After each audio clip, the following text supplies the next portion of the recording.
Eight 10 की। सबसे पहले देखते हैं कि आज नॉन एग्री मार्केट में किस तरह की हलचल दिख रही है। तो आज सोने के जो नेक्स्ट मंथ का जो कॉन्ट्रैक्ट है दिसंबर के बाद फरवरी का, वहां पर थोड़ी मुनाफा वसूली दिख रही है। इंटरनेशनल मार्केट में भी दबाव है। इंटरनेशनल मार्केट में $4250 तक का फिसला है। 6 हफ्ते की ऊंचाई से सोना फिसला है। चांदी की चाल अगर देखें तो यहां पर भी तेज मुनाफा वसूली दिख रही है। करीब 0.25% गिर गई है चांदी। चांदी 1,78,800 तक चांदी मार्च का वायदा आ चुका है।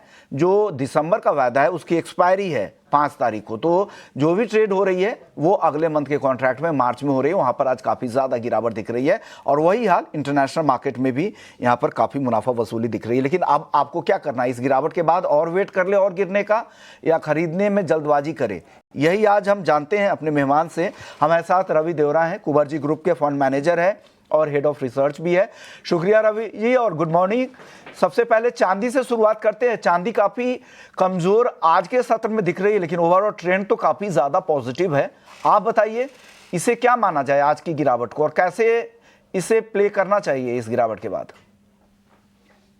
जब से ये कॉमा लगा है एंड फुल स्टॉप नहीं है, तो आई थिंक जो तेजी काफी चली थी एंड मींस के last week as well as कल, तो आई थिंक मुझे लग रहा है कि इतनी बड़ी तेजी के बाद यहाँ पे एक साइन ऑफ कंसोलिडेशन दिख रहा है। एंड आज एंड कल वैसे देखे तो बॉन्ड यील्ड अगर 4 के नीचे 10 इयर्स के ट्रेजरी रहती तो मेरे हिसाब से यहाँ पे एक्सटेंशन ऑफ रैली डेफिनेटली देखने को मिलती। डॉलर इंडेक्स 99 के बिलो होता, बट ट्रेजरी वापस 4.1 के करीब पहुंच चुकी है। डॉलर इंडेक्स फिर से यहाँ पे थोड़ा स्ट्रांग हो रहा है, तो इंट्राडे पर्सपेक्टिव से मुझे लग रहा है कि यहाँ हायर लेवल पे सेलिंग प्रेशर बना रहेगा। थोड़ी बिक वाली का ही आज मुनाफा वसूली के लिए ट्रेड लेना चाहिए। एंड अपने एक इम्पोर्टेंट हर्डल है 179,200, आज के लिए ये रेजिस्टेंस ध्यान रखना है और 179 से 179,200 पे सेल करना है। स्टॉप लॉस लगा है 1,79,800 का एंड एक प्रॉफिट बुकिंग 1,77,500 तक आ सकता है। ओवरऑल जो ये पूरे ट्रेंड है उसका सपोर्ट अभी बन गया है, वो है 1,76,800। जब तक इसके नीचे क्लोज नहीं होता ये ट्रेंड पॉजिटिव बना हुआ है, बट आज मुझे लग रहा है कि थोड़े यहाँ पे प्रॉफिट बुकिंग अभी हो सकते हैं। प्रॉफिट बुकिंग दिख सकती है चांदी में 1,79,000 से 1,79,200 के बीच में सेल करें और 1,77,500 के टारगेट के लिए।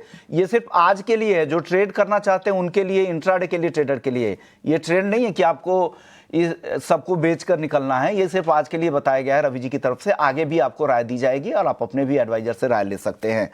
रवि, गोल्ड में बताइए, गोल्ड में क्या करना चाहिए। थोड़ा गोल्ड सेफ हेवन के आज अपील के हिसाब से थोड़ा ऊपर मंच का आउट परफॉर्म कर रहा है। वैसे भी गोल्ड सिल्वर रेशियो में काफी ओवरबॉट हो चुका था रेशियो, तो थोड़ा बहुत मुझे लग रहा है कि ये जो मंच के ये वीक में काफी डेटा स्केड्यूल है, तो टोटली फोकस ये डेटा के ऊपर होगा। नेक्स्ट वीक पॉलिसी है तो इसके ऊपर होगा। आज सुबह में फेड चेयर की स्पीच थी, हालांकि उन्होंने बताया कि वो शायद macro economics and interest rate outlook के लिए कुछ नहीं बोलेंगे, तो उसके बाद साइडवेज हो कंसोलिडेशन यहाँ पे हो रहा है। बट यहाँ पे मुझे लग रहा है कि इंट्राडे पर्सपेक्टिव से डेफिनेटली 1,30,500-600 के करीब बेचना चाहिए, 1,30,900 के स्टॉप लॉस के साथ, और 1,29,500 तक टारगेट आ सकता है। बट मुझे लग रहा है कि अभी धीरे धीरे यहाँ पे थोड़ा फोकस मार्केट का बढ़ सकता है एंड जब तक अभी फेड की पॉलिसी खत्म नहीं होती तब तक कोई सब्सटेंशियल अपसाइड सोना या चांदी नहीं दिखा सकता। मुझे लग रहा है अगले 3-4 ट्रेडिंग सेशन यहाँ ही कंसोलिडेशन होगा, तो हायर लेवल पे है तो यहाँ पे थोड़ी मुनाफा वसूली के लिए सेलिंग का ट्रेंड लेना है। दोनों का ट्रेंड पॉजिटिव है। इंटरमीडिएट एक करेक्शन यहाँ पे प्रॉफिट बुकिंग के पार्ट से आ सकता है। प्रॉफिट बुकिंग दिख सकती है 1,30,500 के आसपास बेचिएगा। सोने का फरवरी वायदा जो अगले मंथ का कॉन्ट्रैक्ट है, अगला कॉन्ट्रैक्ट जो है गोल्ड का, 1,30,900 का स्टॉप लॉस लगाइएगा। 1,29,500 का टारगेट है। 3-4 दिन कंसोलिडेशन यहाँ पे दिख सकता है और एक बड़ी तेजी, सब्सटैंशियल तेजी रवि जी को लगता है कि जब तक फेड के फैसला नहीं आ जाएगा, जो अगले हफ्ते जो बैठक है वहां, उससे पहले बड़ी तेजी नहीं रही तो बाजार की नजर उस पर ही रहेगी। अब मेटल्स की बात करते हैं। मेटल्स भी नया हाई लगातार लगाए जा रहा है, लेकिन आज के सत्र में यहां भी मुनाफा वसूली दिखी है रिकॉर्ड से। यहां पर भी कॉपर देखिए अब 1,045 तक आ चुका है। वैसे ट्रेंड क्या दिख रहा है मेटल्स में, अभी भी कुछ खरीदारी के मौके दिख रहे हैं कि आज यहां पर भी बेचकर ही जाना चाहिए Ravi ji, base metals. Base metal में निकल के अलावा सारे मेटल्स के फंडामेंटल पॉजिटिव लग रहे हैं। निकल में स्टील का जो प्रोडक्शन है वो कंटिन्यूअस कट हो रहा है तो आई थिंक इस हिसाब से निकल में बड़ी तेजी पॉसिबल नहीं है, बट कॉपर एंड एल्यूमिनियम में मुझे लग रहा है कि ये जो तेजी आगे बरकरार रहेगी। जिंक में भी तेजी रहती, बट चाइना के मैक्रोज इतने अच्छे नहीं आए और जिंक का कोरिलेशन चाइना मैक्रो के साथ काफी बड़ा है, तो मुझे लग रहा है कि यहाँ पे थोड़ा साइडवेज कारोबार हो सकता है। बट एक क्लियर ट्रेंड एल्यूमिनियम में, यहाँ पे वैसे भी प्रोडक्शन कट के न्यूज आ रहे हैं, कॉस्ट ऑफ एल्यूमिना फिर से बढ़ने लगे, तो I think aluminium out perform कर सकता है। 274 पे बाई करे, 278 का टारगेट होगा, 272 के स्टॉप लॉस के साथ दिसंबर वायदा में आपको बाइंग करना है। हालांकि निकल में मुझे लग रहा है कि यहाँ पे बिकवाली का ट्रेड लेना चाहिए, 1318 के करीब यहाँ पे बिकवाली करे, 1300 के करीब का टारगेट होगा एंड 1326 का एक स्टॉप लॉस लगा है, तो यहाँ पे दोनों में क्लियर ट्रेंड है। एंड मेंस के एक्सेप्ट दिस रैली यहाँ पे दूसरे जो फंडामेंटल्स पे है, जो यहाँ पे ट्रेंड को ड्राइव कर सकते हैं। एल्युमिनियम खरीदना है, निकल बेचना है, तो निकल का भी लेवल देख लीजिए, 1301 का टारगेट है, 1326 का स्टॉप लॉस है और एल्युमिनियम इनको ट्रेंड बिल्कुल साफ नजर आ रहा है, तो यहाँ पे खरीदारी कर सकते हैं, ऐसा रवि जी को लगता है।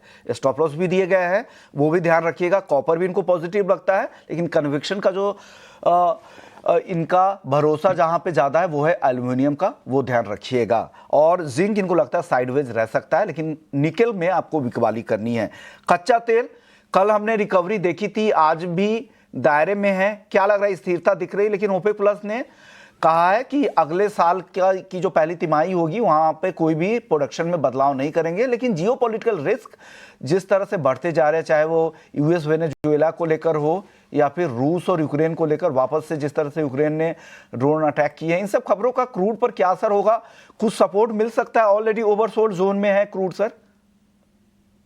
जब से यहाँ पे वैसे दायरा बन चुका है, जब भी प्राइसेस लोअर लेवल पे दिखते हैं इंटरनेशनली 58 59 WTI, तब न्यूज पॉजिटिव आना चालू हो जाता है, 62 पे नेगेटिव।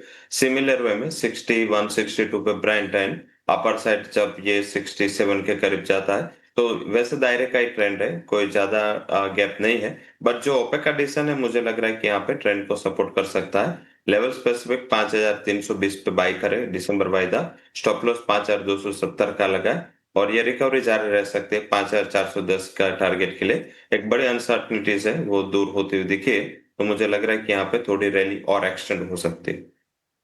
रैली और एक्सटेंड हो सकती है क्रूड की, 5410 तक जाने की संभावना, 5270 का। सर 30 सेकेंड में एग्री मार्केट पे अपनी टॉपिक बता दीजिए, क्या पसंद आ रहा है आज आपको एग्री में? यहाँ पे धनिया तेजी के बाद कंसोलिडेशन हो रहा है, बट यहाँ पे मुझे लग रहा है कि फिर से रैली रिज्यूम हो सकती है। धनिया को बाय करे 10,100 के करीब, 9,970 के स्टॉप लॉस के साथ, एंड जो अपर से टारगेट है वो 10,700 तक आते हुए दिख सकते हैं। तो पहला रिकमेंडेशन कोरिएंडर पे होगा, वहां पे बाइंग की रिकमेंडेशन है। वहीं सेकंड रिकमेंडेशन यहाँ पे जीरा पे होगा, यहाँ पे कंटिन्यूअस यहाँ पे ट्रेंड पॉजिटिव बना हुआ है। आज थोड़ा साइन ऑफ कंसोलिडेशन है, बाय कर 21,380 के करीब, 21,200 का स्टॉप लॉस, 21,900 का टारगेट रहेगा। का जीरे का टारगेट 10,700 के ऊपर का यहाँ पर टारगेट आ रहा है धनिया का, इनको लग रहा है, क्योंकि धनिया को लेकर ये भी खबर थी, हमने एक कल ग्राउंड रिपोर्ट भी दिखाई थी कि यहाँ पर सोइंग इस बार कम हो रहे हैं और कैरी ओवर स्टॉक भी धीरे धीरे कम हो रहे हैं। तो 2 सीजन के बाद होता ही है कि यहाँ पर कैरी ओवर कम और लोगों का मोह भी भंग होता है, तो वो तेजी यहाँ पर रैली कोरिएंडर में बनती दिख रही है। शुक्रिया रवि जी, आपने वक्त निकाला। जाने से पहले एक डिस्क्लेमर भी दे दे सर। जो भी कॉमोडिटीज में हमारी बात हुई उसमें मेरी कोई पर्सनल पोजीशन नहीं है, बट कंपनी के client as well as company के फंड में थ्रू स्पॉट और डेरिवेटिव पोजीशन हो सकती है। कोई भी पोजीशन लेने के पहले आप 2 चीज का ध्यान रखें, एक तो स्टॉप लॉस लगाए और आपके रिस्क के लिए आपके फाइनेंशियल एडवाइजर के साथ कंसल्टेशन जरूर करें। आपने वक्त दिया, हमारे दर्शकों को गाइड किया कमोडिटी मार्केट से रिलेटेड खबरों को लेकर।